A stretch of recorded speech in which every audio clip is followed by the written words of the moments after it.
Hello, I'm Sebastian. Welcome to 9 Trees podcast. Today, I will summarize and review the book. Quantum Computing for Everyone by Bernhardt is a guided tour of what quantum computers are, why they matter, and how to reason about them without needing an advanced physics background. Published by MIT Press, the book aims to make the core ideas of quantum information accessible through clear explanations and carefully chosen mathematics. Rather than relying on hype or futuristic claims, Bernhardt builds understanding from first principles, introducing how classical bits differ from qubits and how quantum states are represented and manipulated. Readers are led through the conceptual toolkit behind quantum algorithms, including superposition, measurement, and interference, while also learning the practical vocabulary used in modern quantum computing discussions. A notable feature of the book is its focus on building intuition alongside technique, so that readers can follow how a quantum circuit produces a result and what limits that result in real devices. It is a structured, classroom-friendly introduction that connects abstract concepts to concrete computational outcomes. I will give you key takeaways from this book. Firstly, from bits to qubits, the new model of information, a central topic is the shift from classical information to quantum information. The book contrasts the certainty of a classical bit, which is either 0 or 1, with the richer description of a qubit, which is modeled as a state that can combine possibilities and still yield a definite outcome when measured. Bernhardt emphasizes the idea that quantum computing is not magic parallelism that reads all answers at once, but a different way of encoding and transforming information so that certain answers become more likely. To support this, he introduces the mathematical representation of states using vectors and shows how probabilities arise from that representation at measurement. The discussion typically highlights why measurement is not just reading memory, but an operation that changes the state, and why that forces algorithm designers to plan carefully. By presenting qubits as objects you can calculate with, not as mystical particles, the book helps readers understand the basic language of quantum computing, states, amplitudes, probabilities, and the rules that connect them. This foundation clarifies what quantum advantage can and cannot mean, and prepares readers to follow circuit-based reasoning later in the book. Secondly, quantum gates and circuits, computation as linear transformations. Another major topic is how quantum computation is built from gates arranged into circuits, much like classical logic gates, but governed by different rules. The book explains that quantum gates correspond to reversible linear transformations, often expressed as matrices acting on state vectors. This approach gives readers a practical way to track what happens to a qubit or multiple qubits as a circuit runs, step by step.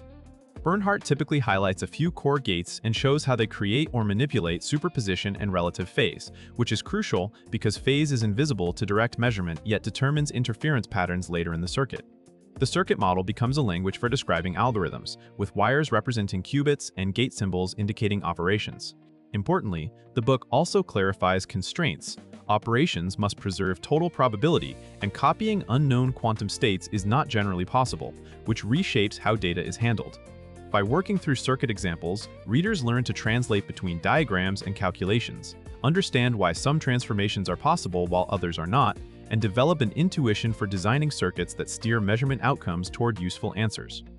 Thirdly, entanglement. Correlations that power multi-qubit behavior. Entanglement is presented as a defining resource of quantum computing, not merely a strange phenomenon.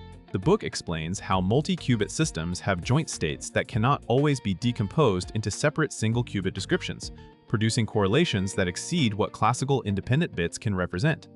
Bernhardt shows how entanglement changes what it means to know the state of a subsystem and why measuring one part of an entangled system affects predictions about the other. This topic is also connected to the circuit model, where specific gate combinations can create entanglement and then exploit it to coordinate outcomes across qubits. The reader learns to distinguish ordinary statistical correlation from quantum correlation by examining how the state is represented and how measurement probabilities are computed. The discussion typically addresses common misunderstandings, such as the idea that entanglement enables faster-than-light communication, and instead frames entanglement as a mathematical and operational feature that enables particular computational structures. By learning how entanglement is created, detected, and used, readers gain insight into why scaling quantum computers is difficult and why many algorithms require controlled interactions between qubits rather than independent processing. Fourthly, interference and measurement. Why quantum algorithms can work. Quantum algorithms rely on interference, the ability for amplitudes to combine constructively or destructively, altering the probability of different measurement outcomes. The book treats interference as the real engine of quantum speedups in many headline algorithms. Bernhardt explains how a circuit can spread amplitude across many possibilities and then apply operations that cause wrong answers to cancel out while right answers are reinforced. Measurement is shown to be both the goal and the constraint. You only obtain classical data at the end, so the entire computation must be designed to shape a final probability distribution that reveals something useful with high likelihood. This topic often includes careful reasoning about how probabilities emerge from amplitudes and why phase matters even though it cannot be measured directly.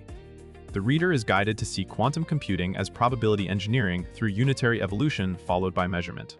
This perspective helps demystify famous results by turning them into understandable workflows, prepare a state, transform it to create interference patterns, then measure.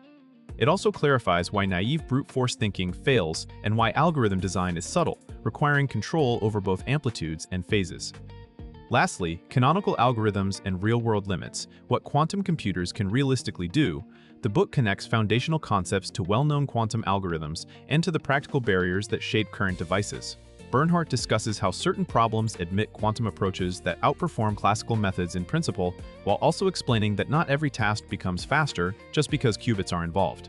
Readers are introduced to algorithmic ideas such as searching and factoring in a way that emphasizes structure rather than hype, showing what kind of mathematical leverage the algorithms exploit. Alongside algorithms, the book addresses implementation realities, noise, decoherence, gate errors, and the challenge of maintaining fragile quantum states long enough to compute.